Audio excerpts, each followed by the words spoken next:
حضرت ابو بکر صدیق کا کمال یہ ہے کہ میرے نبی کریم علیہ السلام نے نا ان کی شان ایک الگ انداز میں بیان فرمائی، الگ انداز میں۔ محبوب فرمانے لگے میں نے جس کے سامنے بھی دین پیش کیا اس نے دلیل مانگی۔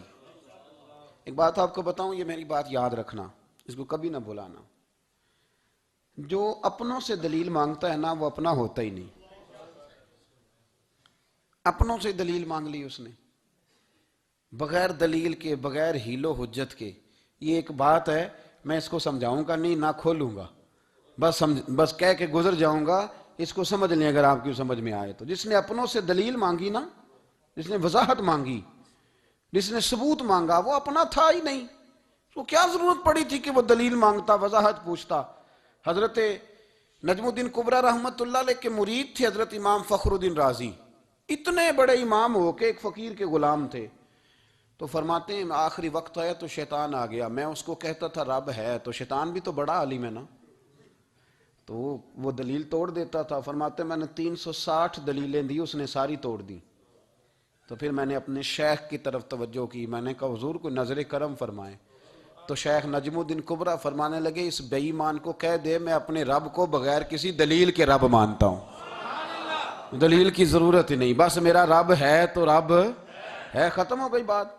نبی رحمت علیہ السلام فرمانے لگے میں نے جس کے سامنے بھی دین پیش کیا اس نے دلیل مانگی، فرمایا یہ واحد میرا ابو بکر صدیق ہے، میں نے اسے کہا ہے کلمہ پڑھ لو، اس نے دلیل مانگی نہیں، فوراً ہی کلمہ پڑھ کے مسلمان ہو گیا۔ کوئی دلیل نہیں، کوئی معجزہ نہیں، کوئی طلب نہیں، کوئی شے نہیں۔ ساری زندگی مطمئن ہی نہیں ہو پائے لوگ، ساری زندگی اطمینان ہی نہیں ہو سکا، اس کو بھی سنا، اس کو بھی سنا، اس سے بھی سوال پوچھا، اس سے بھی پوچھا۔ بھائی تو نہیں، تو مطمئن ہونا نہیں چاہتا، تو بحث کرنے کے لیے علم سیکھ رہا ہے، اس نے عمل کرنے کے لیے سیکھنا ہوتا ہے، اس کو تو ایک حرف ہی بڑا کافی ہوتا ہے، تو ایک لفظ کی ضرورت ہوتی ہے، ایک جملے میں ساری زندگی لوگ گزار دیتے ہیں۔ حضرت ابو بکر صدیق رضی اللہ تعالیٰ عنہ نے بحث والا دروازہ نہیں کھولا، حضور نے کہا کلمہ پڑھو تو انہوں نے کلمہ پڑھا اور مسلمان ہو گئے۔ کوئی دلیل، کوئی وضاحت، کسی چیز کی کوئی حاجت، ختم ہو گئی بات۔ اصل مسئلہ پتہ کیا ہے، جو لوگ سوچ سمجھ کے چلتے ہیں نا، تو سوچ کتنی ہے انسان کی، وہ کتنا کام دے گی۔ یہ جو وارفتگی ہوتی ہے نا، یہ جو محبت ہوتی ہے، یہ جو پیار ہوتا ہے، یہ زندگی کو آسان کر دیتا ہے۔ سوچنے سمجھنے کے دائروں سے آدمی نکل جاتا ہے، اس کا کام وہ کہتا ہے کہ میں نے سوچنا نہیں، میں نے ماننا ہے، میں نے رب رسول کی ذات کے بارے میں سوچنا نہیں، میں نے ماننا ہے۔ تو ماننے والے لوگ جو ہوتے ہیں وہ فائدے میں ہوتے ہیں، تو عمل کر رہے ہیں، بات مانی، عمل کیا۔ عقل کا بے شمار اور بے دریغ استعمال، اپنی چھوٹی عقل سے بڑے مسئلے حل کرنے کی کوشش کرنا، یہ انسان کو نقصان دیتا ہے۔ بہت ساری جگہوں پہ وہ الجھ جاتا ہے، ہر جگہ عقل استعمال کرنا، لیکن رب رسول کے معاملے میں نہ استعمال کرنا، ورنہ نقصان ہو۔ عقل چھوٹی ہے اور اللہ رسول کی ذات بڑی ہے، کبھی بھی اس دائرے میں بند کرنے کی کوشش نہ کرنا۔ جناب ابو بکر صدیق رضی اللہ تعالیٰ عنہ ہر معاملے میں، ہر معاملے میں۔ ایک حدیث بخاری کی، شاید میں نے پہلے بھی عرض کی تھی، لیکن چونکہ وہ عنوان کے لحاظ سے ایک بہت بڑی دلیل ہے، دوبارہ عرض کرتا ہوں۔ نبی پاک علیہ السلام نے 1500 کے قریب صحابہ سے فرمایا تھا کہ چلو عمرہ کرنے چلیں۔ عمرہ کرنے جب ہم جاتے ہیں نا تو ہمارے گلے میں پھول بھی ڈالے جاتے ہیں، اور آپ کو پتہ ہے بتانا بھی پڑتا ہے لوگوں کو کہ میں عمرہ کرنے جا رہا ہوں، پھر روٹی بھی پکتی ہے، پھر سب رشتہ داروں کو پتہ بھی چل جاتا ہے، اور بندہ چلا جائے ایئرپورٹ تو احرام باندھا ہو نا تو پتہ چلے نا فلائٹ تو 24 گھنٹے لیٹ ہے، تو جن کو حکم ہے نا کہ تم نے سی بھی نہیں کرنی وہ بھی روڑے اٹھا لیتے ہیں، احرام باندھا ہوا ہے، حکم ہے کہ اب تم نے کوئی جھگڑا، کوئی لڑائی، کوئی فساد، تو ایئرپورٹ پہ لوگ روڑے اٹھا لیتے ہیں، کہتے ہیں ہم ایئرپورٹ بھی توڑیں گے اور فلائٹ کا جو عملہ ہے اس کا گریبان بھی پکڑیں گے، بڑا کچھ ہی دنیا کرتی ہے۔ اور اگر کسی کے پیر صاحب نے کہا ہو چلو عمرہ کریں، اللہ اکبر، اور پھر ایئرپورٹ پہ جا کے پتہ چلے کہ پیر صاحب کے ساتھ تو دھوکہ ہو گیا، بندہ غلط نکلا ہے، پیری مریدی قائم رہے گی؟ سوال ہی نہیں پیدا ہوتا، سوال ہی نہیں پیدا ہوتا۔ میرے ساتھ ایک سنگی نے ایک دفعہ بات کی، کہنے لگا جی پیر صاحب کامل نہیں۔ میں نے کہا کیا غلطی ان میں پائی جاتی ہے؟ کہتے میں انہوں نے پوچھ کے باہر دے پیسے جمع کرائے سن تو میرا کام نہیں بنیا۔ میں کہ تو پیر پڑھ لیا، تیرے تو کوئی نجومی پڑھنا چاہیے سی، وہ نجومی ہونا چاہیے تھا تیرے لیے، تاکہ وہ اچھی طرح غور کرتا، ہے جی آپ کو پتہ ہے نا اہل سنت میں کتابیں بھی نکلتی ہیں. کئی لوگ کہتے ہیں جی کوئی کتاب کٹ کے دسو. میں کیوں کسی لکھی نہیں تو کٹیے کی تو وہ کون سی کتاب ہے جو آپ کہہ رہے ہیں نکالیں اور ذرا بتائیں کہ فلانا کام میرے لیے ٹھیک رہے گا کہ نہیں. ایک استخارہ ہے دین میں, اور استخارے کا بھی بابت معاملہ یہ ہے کہ آپ نے استخارہ کر لیا, اس کے بعد بھی آپ حتمی فیصلہ نہیں کریں گے. بزرگ کہتے ہیں کہ استخارہ کر کے بھی یہ کہو کہ جی میری سمجھ میں یہ آیا ہے, باقی حقیقتوں کا علم اللہ جانے, اللہ کا رسول جانے صلی اللہ علیہ وسلم, حقیقتوں وہی جانتے. تو الجھے نہیں زندگی میں. 1500 کے قریب صحابہ تھے. حضور نے فرمایا احرام باندھو بھائی, عمرہ کرنا ہے. حدیبیہ کے مقام پہ گئے تو قریش مکہ نے روک لیا, نہیں کرنے دیں گے. جب بات بہت آگے بڑھی تو پھر شرطیں لکھی گئیں. شرطیں بڑی سخت ہیں کہ جو مسلمان مکے سے مدینے آئے گا مدینے والے واپس کریں گے, اور اگر کوئی مسلمان مدینے سے مکے چلا گیا تو مکے والے واپس نہیں کریں گے. ہم ان کے لوگ دیں گے, وہ ہمارا بندہ دیں گے نہیں. یہ شرطیں تھیں. صحابہ پریشان تھے. اب جب شرطیں طے ہو گئیں, شرطیں بھی سخت ہیں, نبی کریم علیہ السلام نے فرمایا بھی احرام کھول دو, فلائٹ کل نہیں جانی, پرسوں نہیں جانی, یعنی ہم اس سفر میں عمرہ کار ہی نہیں رہے, احرام کھول دو. تو امام زرقانی کہتے ہیں سب لوگ پریشان تھے. سب سے پہلے حضرت ابو بکر صدیق اٹھے, سب سے پہلے اٹھے, اٹھ کے احرام کھولا. ایک شخص نے کہا آپ کو بڑی جلدی ہے, تو آپ فرمانے لگے جلدی والی بات ہی کوئی نہیں, حضور کے کہنے پر باندھا تھا, نبی پاک کے کہنے پر کھول دیا ہے, ختم ہو گئی بات. حضور نے فرمایا باندھ لو تو ہم نے باندھ لیا, حضور نے کہا کھول دو تو ہم نے کھول دی. جلدی والی کیا بات ہوئی. صحیح بخاری کے لفظ ہیں, حضرت عمر کہتے ہیں کہ میری سمجھ میں بات نہیں آتی تھی, دب کے صلح کیوں کریں, ہم تو 313 تھے, تو ہم نے بدر میں ان کو بھگا دیا تھا, اب تو ہم 1500 ہیں, تو ہم ان سے قتال کریں گے, لڑائی کریں گے, جنگ ہوگی.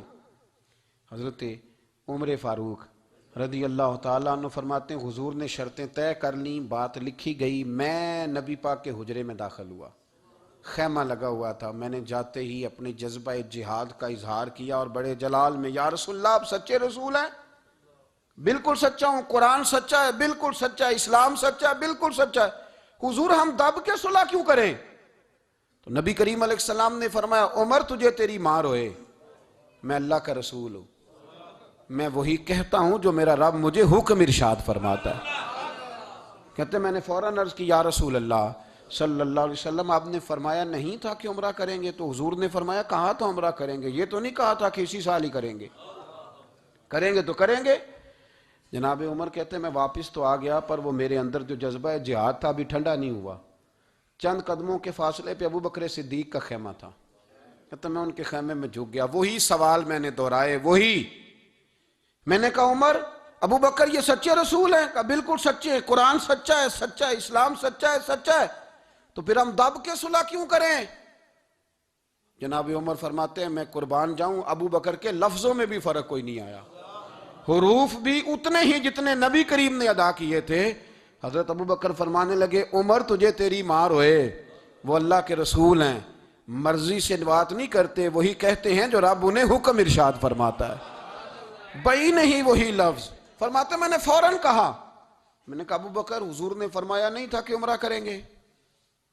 تو کہتے ہیں وہی لفظ, وہی حرف, وہی انداز, وہی طریقہ, وہی سلیقہ, وہی انداز تکلم, بالکل حضور کی اتباع میں اسی انداز میں فرمانے لگے عمر حضور نے فرمایا تھا عمرہ کریں گے, یہ تو نہیں فرمایا تھا کہ اسی سال ہی کریں گے, کریں گے تو انشاءاللہ کریں گے. فرماتے ہیں میں واپس آ کے بیٹھا تو حضرت عمر کہتے ہیں جب میرا غصہ اترا نا تو پھر میرے اندر سے آواز آئی کہ عمر ذرا غور تو کر, تو ابو بکر کے ایمان تک کبھی نہیں پہنچ سکتا, اس تک تیری رسائی نہیں ہو سکتی. میرے بھائی اتنی بحثیں ہیں ہمارے زمانے میں, اتنا الجھاؤ ہے, اتنا الجھاؤ ہے, یعنی ہر بندہ رائے کا اظہار کرنا ضروری سمجھتا ہے. ہر بندہ کہتا ہے جی میرے خیال میں, ہر بندہ کہتا ہے جی میرا ذہن یہ ہے, بلکہ کچھ تو کہتے ہیں میں اندر کی خبر نہ دوں آپ کو. یعنی اب پتہ نہیں اس کے پاس اندر کی خبریں کیسے آئی ہیں, وہ سمجھ میں نہیں آتی بات. کچھ لوگ کہتے ہیں 35-40 سال ہو گئے جی علماء کو سن رہا ہوں. تو میں کہتا ہوں کہ میرا تو خیال ہے کہ 35 دن بھی بندہ کسی کو سن لے تو سیانہ ہو جاتا ہے. تو 35 سال سے اگر آپ کی سمجھ میں نہیں آئے تو پھر زمین ہی بنجر ہے. پھر مہربانی کریں یہ ٹائلیں اکھیڑ کے نا تو نیچے سے کچی زمین نکالیں تاکہ کوئی بات سمجھ میں آئے. اگر 40 سال ہو گئے, 40 سال, میں ایک اجتماع میں حاضر تھا, ابھی بھی میں عرض کر رہا تھا, تو وہ صاحب مجھے کہنے لگے کہ حضرت صاحب میں نے نا فلاں عالم کو بھی بلایا، فلاں کو بھی بلایا، فلاں کو بھی بلایا، فلاں کو بھی بلایا، اب آپ کو بلایا ہے، تو اس طرح کر کے میرے ساتھ رویے ہیں، بڑا الحمدللہ پیار ہے۔ تو میں نے ان سے پوچھا آپ نماز پڑھتے ہیں؟ انہوں نے لگا نہیں۔ کچھ اور باتیں پوچھی تو جواب نفی میں آیا، تو میں نے کہا کہ اب آپ نے مہربانی کرنی ہے، اتنے علماء کا نام نہیں لینا، کیونکہ پھر تو بزرگوں کے بارے میں لوگ شک کریں گے کہ انہوں نے اس کو دیا کیا ہے۔ تو ایک بزرگ کی بات سنتے ہیں تو کئی دنوں تک وہی ہمیں بڑا تر و تازہ رکھتی ہے، اور آپ کو اتنے عرصہ ہو گیا تو آپ نے حاصل کیا کیا ہے؟ صرف باتوں کا گورکھ دھندا، لفظوں کا ہیر پھیر، جملوں کا الٹ پلٹ کرنا، یہ زندگی ہے؟ یہ زندگی ہے صرف باتیں کیلو کال سن لی آ گئے؟ نہ، اس سے ذرا آگے نکلیں، عمل کب کرنا ہے میرے بھائی؟ یہ بحثیں، یہ ابحاث، یہ لمبے چوڑے معاملات، یہ طے۔ بزرگوں میں نا ایک صنف ہے مرید ہونا اور ایک ہوتا ہے طالب ہونا، یہ دو باتیں، یعنی آپ کہیں گئے اس کے مرید ہو گئے تو پھر کسی اور جگہ کسی بزرگ سے نسبت ہوئی تو وہاں آپ طالب۔ میرے پاس کچھ لوگ آتے ہیں کہتے ہیں آپ طالب کر لیں، تو میں کہتا ہوں آپ مہربانی کریں ایک کی نوکری کریں، وہ بڑی مشکل ہے، تو جگہ جگہ پہ جانے کی کیا ضرورت ہے؟ مطلب میں انکار نہیں کرتا کسی ایسی چیز کا جس کو بزرگوں نے رائج کیا، لیکن سمجھے نا، مطلب ایک کی بات پوری سنی نہیں گئی ہم سے، آپ خیر کی بات ہر جگہ سے سنیں، ہر جگہ سے، لیکن یہ صرف وہ تعلق بنانے کی کوشش کرنا کہ جس سے تھوڑا سا رابطہ بن جائے، جس سے تھوڑا سا تعلق بن جائے، جس سے تھوڑا سا نا پتہ چل جائے، اس سے نکلیں، سیکھنے کا ماحول بنائیں۔ اتنی عقل کے گھوڑے نہ دوڑائیں کہ عقل بھی بیچاری تھاکی جائے اور کوئی چیز ہاتھ بھی نہ آئے، کچھ کریں، عمل کریں۔ لیکن ایک جگہ پہ میں حاضر تھا تو وہاں دستار فضیلت کا جلسہ تھا، تو ایک مولانا نے تقریر کی، جس طرح تاجر کہہ لیتا ہے نا جی میں الحمدللہ اگر کمائی کرتا ہوں تو غریبوں کو بھی دیتا ہوں، سمجھا لیا نا اپنے آپ کو۔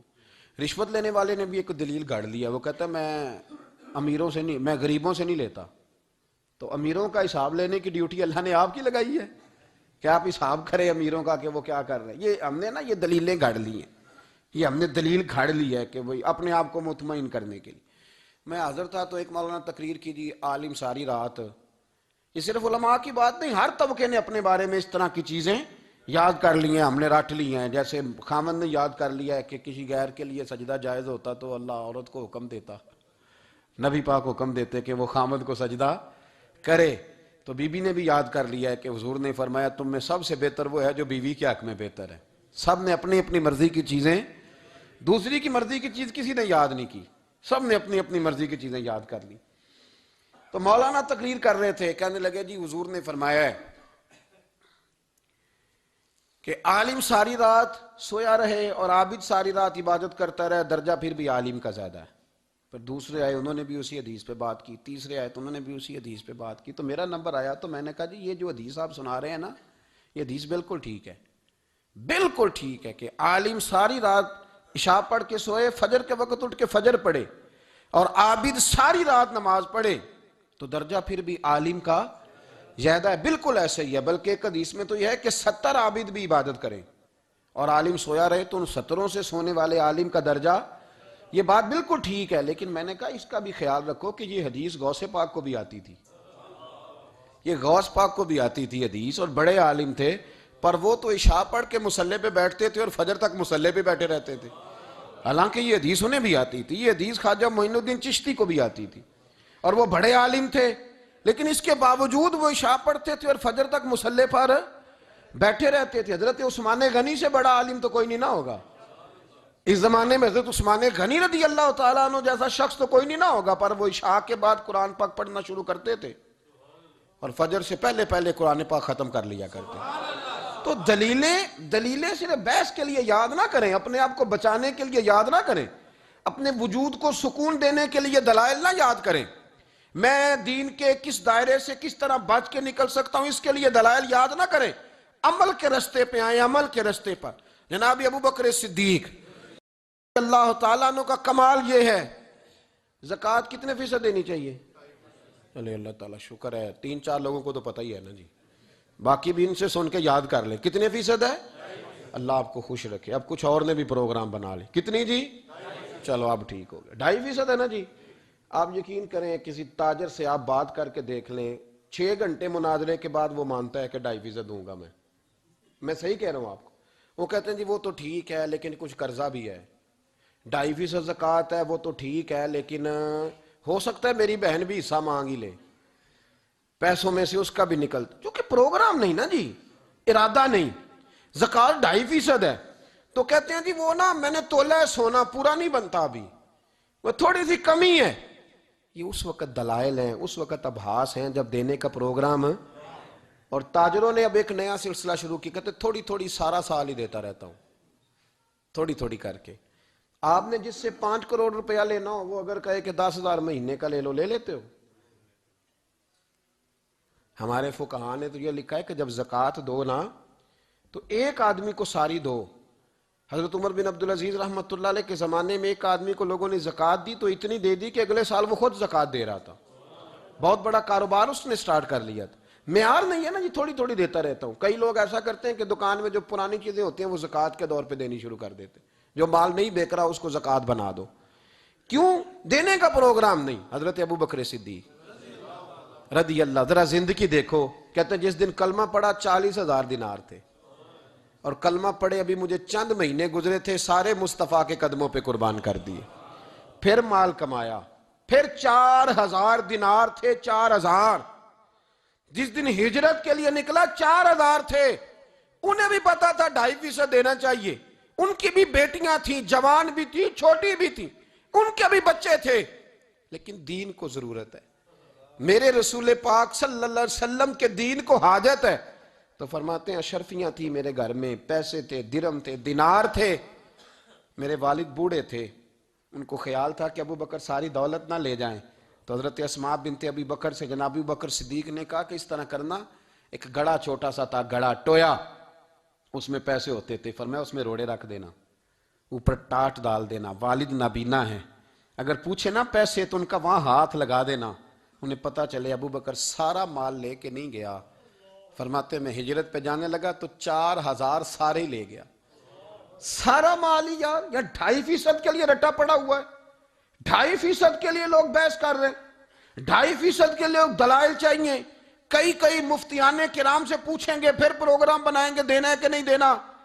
اور جس دن تبوک کے لیے میرے مصطفیٰ کریم نے اعلان کیا، جناب صدیق اکبر فرماتے ہیں شے کوئی نہیں تھی، غربت کے دن تھے، کمزوریاں تھیں، مال اس دن کاروباری حالات کم تھے، یہاں لوگوں کا کاروبار جب ڈاؤن ہوتا ہے تو سب سے پہلے مسجد کا 200 بند کرتے ہیں، سب سے پہلے مدرسے کا بند کرتے ہیں، سب سے پہلے خواہش کرتے ہیں کہ وہ جو غریب کو جاتا ہے نا اس کو بند کرو، یہ زیادہ نقصان دے رہا ہے۔ حضرت ابو بکر صدیق رضی اللہ تعالیٰ عنہ فرماتے ہیں حالات خراب تھے، جیب دیکھی تو اتنے پیسے ہی نہیں تھے کہ مصطفیٰ کریم کو پیش کر سکوں، تو پھر کیا کیا؟ امام جلال الدین سیوطی کہتے ہیں ابو بکر صدیق نے نا گھر کے اندر کپڑا بچھایا، اور پھر صدیق اکبر نے کیا کیا کہ توا بھی رکھا، برتن بھی رکھے، اس پہ چولہا بھی رکھا۔ ابو بکر صدیق نے اس کے اوپر گھر والوں سے کہا کہ ایک ایک جوڑا پہن لو، ادھر دیکھو میری طرف، ایک ایک جوڑا پہن لو، اور باقی نا سارے جوڑے بھی یہاں رکھو۔ اور پھر جب لوگ بچوں نے دیکھا نا کہ ابا تو کپڑے بھی رکھوا رہا ہے، کیا بنے گا؟ فرمایا تمہیں تو ایک ایک جوڑے کی اجازت دے رہا ہوں نا، ذرا میری طرف دیکھو۔ خود اندر گئے تو ٹاٹ کا لباس پہن کے کپڑے بھی اتار کے رکھ دیے، کپڑے بھی اتار کے زمین اسی میں رکھے، سارا کچھ باندھا، لباس ٹاٹ کا، تن تندور تے ہڈاں دا بالن، تے اسی ہاواں نال تپایا، کپ کپ مکیاں پیڑے کیتے، اتوں عشق پلے تھل لایا، تن دا سالن من دی ہانڈی، لون صبر دا پایا، غلام فریدہ وے میں ساری تیری، تینوں وجہ یقین نہیں آیا؟ ہر چیز لپیٹ کے نا تو نبی کریم کی بارگاہ میں لے گئے، ہر چیز۔ میرے محبوب کا بھی انداز دیکھو، فرمایا ماں اب کہتا لے اہلے کا، گھر بھی کچھ چھوڑ کے آئے ہو؟ دیکھیں ادھر دیکھیں، جب کوئی لاتا تھا تو حضور فرماتے تھے کیا لے کے آئے ہو؟ یہ کیا ہے؟ یہ پوچھا جاتا ہے کہ یہ پوچھا جاتا ہے گھر کیا ہے؟ بھئی آپ کو کسی نے کوئی تحفہ دیا تو شاپر کھول کے تحفہ دیکھیں گے یا پوچھیں گے گھر کیا ہے؟ لیکن میرے رسول پاک کے لفظ دیکھیں، فرمایا ماں اب کہتا لے اہلے کا۔ ابو بکر سجنا گھر کیا چھوڑ کے آئے ہو؟ تو رو پڑے، کہنے لگے یا رسول اللہ میں کوئی غریب تو نہیں، میں بڑا مالدار ہوں۔ اب کہتا لہم اللہ و رسولے، گھر اللہ بھی چھوڑ آیا ہوں، اللہ کا رسول بھی چھوڑ آیا۔ حضور میں کوئی کنگال نہیں، میں مصطفیٰ والا ہوں، میں کوئی غریب نہیں، میں نبی والا ہوں، میں رب رسول کو گھر چھوڑ آیا ہوں۔ میرے مصطفیٰ کریم علیہ السلام فرمانے لگے تیرے پیچھے جبریل امین کھڑے اور انہوں نے ٹاٹ کا لباس پہنا ہوا ہے اور تیرے آنے سے پہلے وہ آ گئے تھے. تو میں نے پوچھا جبریل یہ بوریے کا لباس؟ عرض کی یا رسول اللہ ابو بکر نے پہنا ہے تو رب کو اتنا پسند آیا سارے فرشتوں کو پہنا دیا ہے. سارے فرشتوں کو پہنا دیا, سارے فرشتوں. ذرا یہ لذت تو لیں بات کی. جب 2.5% پہ جھگڑا ہوتا ہے نا تو پھر نماز میں مزہ نہیں آتا. جب تو 2.5% پہ بھی اڑا رہتا ہے نا پھر درود و سلام پڑھتے پڑھتے طبیعت معاذ اللہ پریشان ہوتی ہے. جب الجھے ہوئے نا الجھے ہوئے پھر مسائل اور ہیں. پھر میرے محبوب کریم بولے میں ابو بکر رب کریم نے ایک پیغام بھی بھیجا ہے. یا رسول اللہ وہ کیا؟ فرمایا رب فرماتا ہے کہ ابو بکر سے پوچھ کے بتائیں کہ اس حال میں وہ رب سے راضی ہے کہ ناراض ہے. یہاں اقبال بولے کہنے لگے خودی کو کر بلند اتنا, خودی کو کر, یہ وہ درجہ ہے یہ وہ مقام ہے, خودی کو کر بلند اتنا کہ ہر تقدیر سے پہلے پھر خدا بندے سے خود پوچھے بتا تیری رضا کیا ہے. فرمایا رب پوچھتا ہے آپ راضی ہیں کہ ناراض ہیں. تو پھر ابو بکر صدیق بھی کھول کے روئے. کہا یا رسول اللہ میں کل بھی اپنے رب سے بڑا ہی راضی تھا, میں آج بھی اپنے رب سے بڑا ہی راضی ہوں. یہاں لوگ لے کے بھی نہیں راضی ہوتے. ابو بکر سارا کچھ دے کے بڑے ہی راضی ہیں, سارا کچھ دے کے. شریعت کا قاعدہ ہے کہ سارا مال آپ اللہ کے رستے میں نہیں دے سکتے, قانون شریعت ہے. حضرت ابی بن کعب نے کہا یا رسول اللہ سارا دینا ہے. فرمایا نام بھائی چوتھا حصہ دے, 3 حصے بچوں کو دے. حضرت ابو لبابہ نے کہا تھا میں اس پر دلائل دے سکتا ہوں, احادیث موجود ہیں, حضور سارا مال دینا ہے. فرمایا نام بھائی چوتھا حصہ دے, 3 حصے بچوں کو دے. حضرت سعد بن ابی وقاص نے کہا تھا یا رسول اللہ صلی اللہ علیہ وسلم میری ایک ہی بیٹی ہے, سارا اللہ کے رستے میں دیتا ہوں. فرمایا نہ, 3 حصے بیٹی کو, چوتھا حصہ دے. تیرے بچے لوگوں کے ہاتھ دیکھے میں گوارا نہیں کرتا. ان سے کہا کہ چوتھا حصہ دو تب قبول کروں گا. ابو بکر صدیق سے فرمایا تو سارے لے آ تیرا سارا ہی قبول ہے, تو سارے لے آ تیرا. اور ایک لفظ حدیث میں ایسا ہے آپ یقین کریں, غلام ہوں کسی فقیر کا تو جب میں اس کو پڑھتا ہوں نا تو آپے سے بات باہر نکل جاتی ہے. حضور کا ایک فرمان ہے جب اس پر توجہ آتی ہے نا تو مطلب یہ کہ لفظ جو ہے نا وہ ٹوٹ جاتے ہیں, بکھر جاتے ہیں, اور دل کہتا ہے کہ نہیں یہ جو ہے نا یہ معراج ہے, یہ اصل ہے, یہ حقیقت ہے. وہ ترمذی کے لفظ ہے پر آپ یقین کریں کہ لگتا یہ ہے کہ دنیا محبت ساری سمٹ گئی اس میں. نبی کریم علیہ السلام فرمانے لگے مجھے کسی کے مال نے اتنا نفع ہی نہیں دیا جتنا ابو بکر صدیق کے مال نے دیا. اور پھر اگلے لفظ ایسے ہیں کہ روح وجد کرتی ہے. میرے کریم محبوب فرمانے لگے جس کا بھی مال آیا میں نے بیگانہ سمجھ کے خرچ کیا ہے, اور جب ابو بکر کا آیا ہے تو میں نے اپنا سمجھ کے خرچ کیا ہے. میں نے اپنا سمجھ کے, مجھے پتا ہے یہ شکوہ نہیں کرے گا, یہ شکایت, یعنی اس کو سارا بھی تروڑ مروڑ لوں گا تو اس کے لفظوں پر کبھی حرف. اور یار کچھ لوگ ہوتے ہیں جو 10 دیتے ہیں تو 20 جگہ بتاتے ہیں, جو کھانا کھلاتے ہیں تو ذکر کرتے ہیں. فرمایا اس کا مال میرا مال ہے, میرا, اس کو سارا توڑ کے کھا بھی جائیں گے تو یہ شکوہ نہیں کرے گا, یہ سارا میرا اپنا ہے. حضرت ابو بکر صدیق فوراً بول پڑے, عرض کی حضور جب میں آپ کا ہوں تو مال بھی تو آپ کا ہی ہے نا. یا رسول اللہ جب میں نے اپنا آپ نہیں بچا کے رکھا تو پھر مال. حضرت مولانا معین الواعظ کاشفی نے لکھا ہے, اچھا کئی دفعہ ایسے ہوتا ہے میں بات کوئی اور بیان کرنا چاہتا ہوں تو شروع معاملہ کسی اور طرف نکل جاتا ہے. مولانا معین الواعظ کاشفی نے لکھا ہے کہ وہ جو سانپ تھا نا غار ثور میں, وہ 600 سال سے بیٹھا ہوا تھا. حضرت عیسیٰ علیہ السلام ایک دن پڑھ رہے تھے انجیل تو آپ نے نبی پاک کا تذکرہ پڑھا, اس سانپ نے سن لیا. تو حضرت عیسیٰ سے کہنے لگا حضور یہ بتائیں کہ وہ نبی پاک ملیں گے کہاں؟ تو حضرت عیسیٰ فرمانے لگے کہ مکے میں آئیں گے اور مدینے میں رہیں گے. تو کہا ملاقات کیسے ہو سکتی ہے؟ فرمایا چلا جا مکے.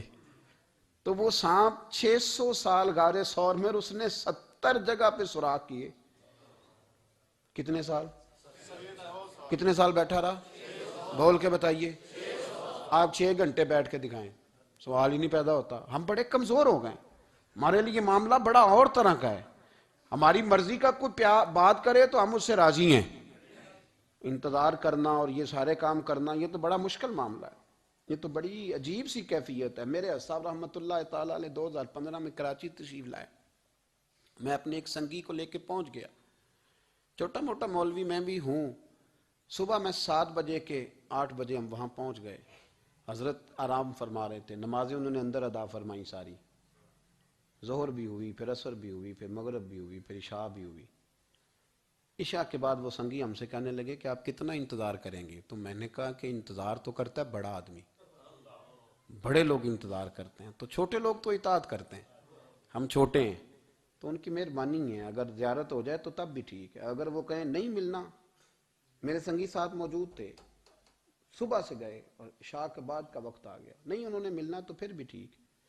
وہ ہس بولے تے وہ مہربانی، نہیں تو اساں تے لاڑ ہی لڑاونے نے. اس کی مہربانی ہے، اگر بات ہو جائے تو ٹھیک ہے، ورنہ کوئی معاملہ نہیں. تو عشاء کی نماز کے بعد انہوں نے ہمیں یہ کہا کہ پیغام آیا کہ محفل میں جہاں حضرت جا رہے ہیں وہیں ملاقات ہوگی. تو ہم نے کہا یہ بھی بڑی نعمت ہے، جلوہ دیکھنا بھی بہت بڑی سعادت ہے، اس لیے کہ ہمیں پتہ ہے کہ وہ کیفیت کیا ہے، وہ رنگ کیا ہے، ان کا انداز کیا ہے. پیچھے جا کے بیٹھ گئے تو پھر ان کا حکم آیا کہ اس کو ذرا آگے آئے. جب میں اسٹیج پہ گیا تو فرمانے لگے مجھے سویرے ہی پتا تھا آپ آ گئے، کوئی عرض نہیں، اتنا کوئی انتظار تو بندہ کر ہی لیتا ہے. اب یقین کریں وہ دن کی جو لذت ہے نا وہ آج تک گئی نہیں طبیعت سے، وہ سرور گیا نہیں. کبھی کبھی سوچتا ہوں کہ اس سے ڈبل بھی انتظار کبھی ہو جائے، پر ایک دفعہ زیارت پھر نصیب ہو جائے. کبھی کبھی یہ سوچتا ہوں. 600 سال وہ سام بیٹھا رہا، 600 سال، 600 سال، اور 70 اس نے سوراخ کیے غار ثور میں، لیکن وہ بھی عاشق تھا نا. اور یہاں معاملہ یہ تھا کہ ابوبکر صدیق دعا مانگ کے گئے تھے کہ میں نے کسی کو موقع نہیں دینا، ایک میں ہوں گا دوسرا میرا یار ہوگا. وہ غار ثور کی تو لذت یہ والی تھی، ایک میں ایک میرے محبوب. اس نے 70 سوراخ کیے ہوئے تھے. جناب ابوبکر صدیق نے کہا حضور آپ ٹھہریں، میں ذرا بھی آیا صفائی کر کے.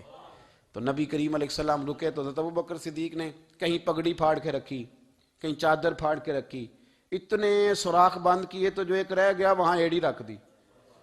تو اب وہ سام بھی شکوہ کرنے لگا کہ یار تو بھی کوئی نرالا ہی عاشق ہے کہ میں نے تو کسر ہی کوئی نہیں چھوڑی تھی، 70 سوراخ کیے تھے اور تو نے بھی کمال ہی کر دی ہے، یہ سارے ہی بند کر دیے، جو بچ گیا اس پہ ایڑی رکھ دی. اس نے پتہ نہیں کتنے ڈنگ مارے. سام کا جب ڈنگ لگتا ہے تو وجود میں بہت زیادہ گرمی پیدا ہوتی ہے، گرمی. حضرت ابوبکر صدیق کے بارے میں ہمارے شارحین نے لکھا روئے نہیں، وجود اتنا گرم ہوا کہ آنسو ٹپک پڑے. نبی کریم صلی اللہ علیہ وسلم نے فرمایا ہٹا نا ذرا پیر. پھر انہوں نے ہٹایا تو میرے مصطفیٰ میں لعاب دہن لگایا.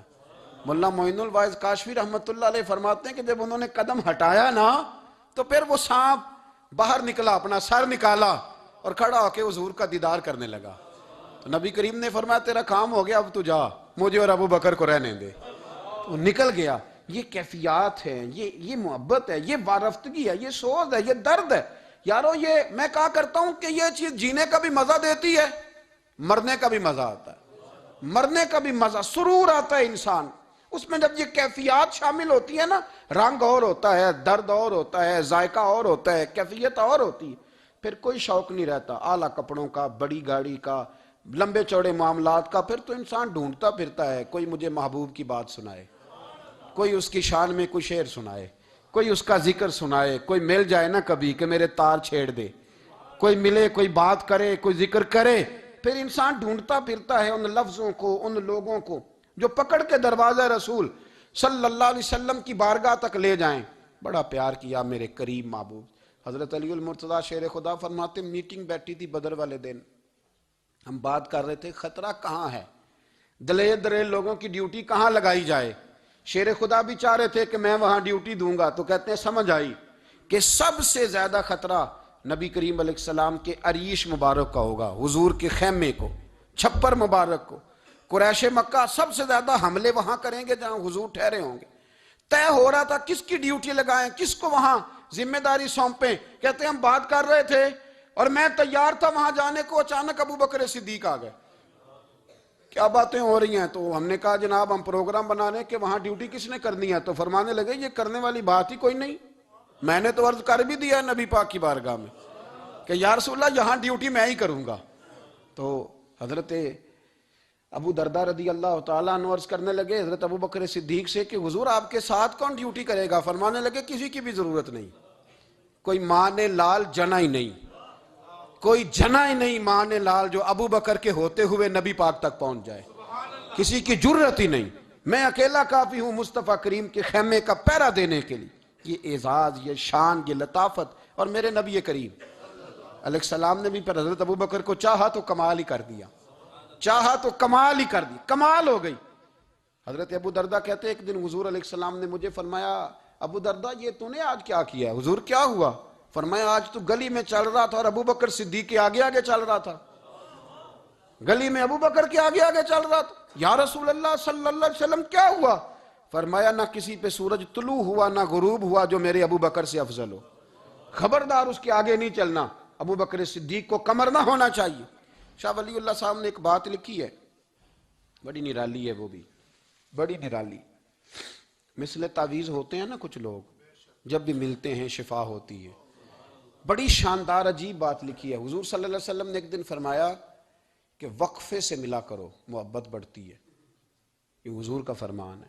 وقفے سے ملا کرو محبت بڑھتی ہے. قدر کھو دیتا ہے نا ہر روز کا آنا جانا، اور بڑی دلچسپ ہوتی ہیں بے ترتیب ملاقاتیں.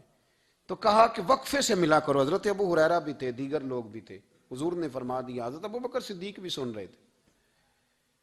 زور کی نماز پڑھی گھر چلے گئے، عصر پڑھی تو گھر چلے گئے، مغرب پڑھی تو گھر چلے گئے. حضرت انس بن مالک رضی اللہ تعالیٰ عنہ کہتے ہیں 3 دفعہ حضور نے پوچھا ابو بکر نہیں آئے؟ ابو بکر نہیں آئے؟ ابو بکر نے کہتے 3 دفعہ پوچھا تو میں پھر پہنچ گیا. میں نے کہا ابو بکر 3 دفعہ حضور نے پوچھ لیا کہ ابو بکر نہیں آئے، ابو بکر نہیں آئے. تو جناب صدیق اکبر دوڑے حضور حکم. فرمایا کہاں تھے صبح سے؟ عرض کی یا رسول اللہ آپ نے تو فرمایا تھا وقفے سے ملا کرو محبت بڑھتی ہے. تو محبوب فرمانے لگے تمہیں تھوڑی کہا تھا، تمہیں تھوڑی کہا تھا. تو نہ جایا کر یار، تو رہا کر. تو رہتا ہے تو دل جمع رہتا ہے، تو یہاں موجود ہوتا ہے تو دل. اب یقین کریں کچھ لوگ ایسے ہوتے ہیں جن کے بارے میں دل کرتا ہے انہیں بندہ خرید کے پاس رکھ لے، ان کو خرید لے، یہ یہیں رہیں، یہ جائیں نہ. اس لیے کہ ان کا لب و لہجہ اور ہوتا ہے، ان کا طرز حیات اور ہوتا ہے، طرز غلامی اور ہوتا ہے، طرز فرما برداری اور ہوتا ہے، انداز اور ہوتا ہے. فرمایا تو نہ جایا کر، یہی رہا کر. اور میرے محبوب نے فرمایا ابو بکر تو صرف میرا غار میں ہی ساتھی نہیں، قیامت میں جب میں حوض کوثر تقسیم کروں گا تب بھی تو میرے پاس ہی بیٹھا ہوگا. قیامت کے دن حوض کوثر کی تقسیم میں بھی تو میرے ساتھ ہی ہوگا میرے نبی کریم علیہ السلام. اور ایک بات اور سن لے جاتے جاتے، کچھ لوگ ساتھ بڑا رہتے ہیں پر بات کم کم مانتے ہیں. کہتے ہیں میں جھاڑو جو دیتا ہوں آستانے پہ، مجھے وظیفہ پڑھنے کی کیا ضرورت؟ میں وہاں ہر وقت حاضر جو رہتا ہوں، مجھے کیا ضرورت ہے شجرہ پڑھنے کی؟ مجھے کیا ضرورت ہے ان کی بات سننے کی؟ میں وہاں رہتا جو ہوں اتنا ہی کافی ہے. حضرت ابو بکر صدیق نے نوکری بھی کھول کے کی اور نبی پاک کی بات بھی کھول کے مانی.